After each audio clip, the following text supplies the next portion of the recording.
என்னதான் என்ன back step பண்ணாலும் எனக்கு அதுலேருந்து பின்வாங்க தெரியாது. என்னுடைய கனவு ரொம்ப பெருசு, இப்படி தான் இருக்கணும் அப்படிங்கிறத தாண்டி ஒவ்வொருத்தவங்களுக்கும் ஒரு கனவு இருக்கும். நம்ம ஒரு கனவை நோக்கி போயிட்டு இருக்கும் போது யாராவது நம்மளை வந்து பேக் ஸ்டெப் பண்ணுவாங்க. ஸோ அப்படி இருக்க பேக் ஸ்டெப்னா அது டைரெக்டாக தாக்கணும், இன்டெரக்டாக தாக்கணும், அதெல்லாம் தாண்டி ஒரு விஷயத்தை நடக்கூடாமல் பண்ணுறதே ஒரு பேக் ஸ்டெப் பண்ணுற மாதிரி தான். நீ இதை முயற்சி எடுக்கலான்னு சொல்லுவா, ஆனால் அதை பண்ண விட மாட்டாங்க. பட் அது எப்படி செய்வாங்கன்னா, இன்டெரக்டாக இவங்க மூலமாக சொன்னோன்னா இப்படி நடக்கும் அப்படின்னு ஒரு அட்டெம்ப்ட் எடுப்பாங்கல்ல. ஆனால் அவங்க நல்லதுக்கு தான் பண்ணுறேன்னு நினச்சி பண்ணுவாங்க தெரியுமா, அதுவும் one way of back step.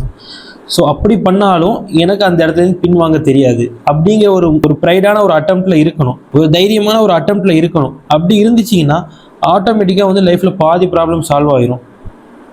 So நான் எடுக்கிற முயற்சி தைரியமாக இருக்கும், அதில் எனக்கு பின்வாங்க தெரியாது.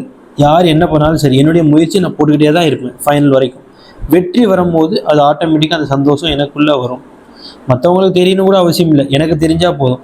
இந்த மாதிரி யாராவது ஃபேஸ் பண்ணிக்கிறீங்களா? உங்களுக்கு அனுபவம் இருக்குதா?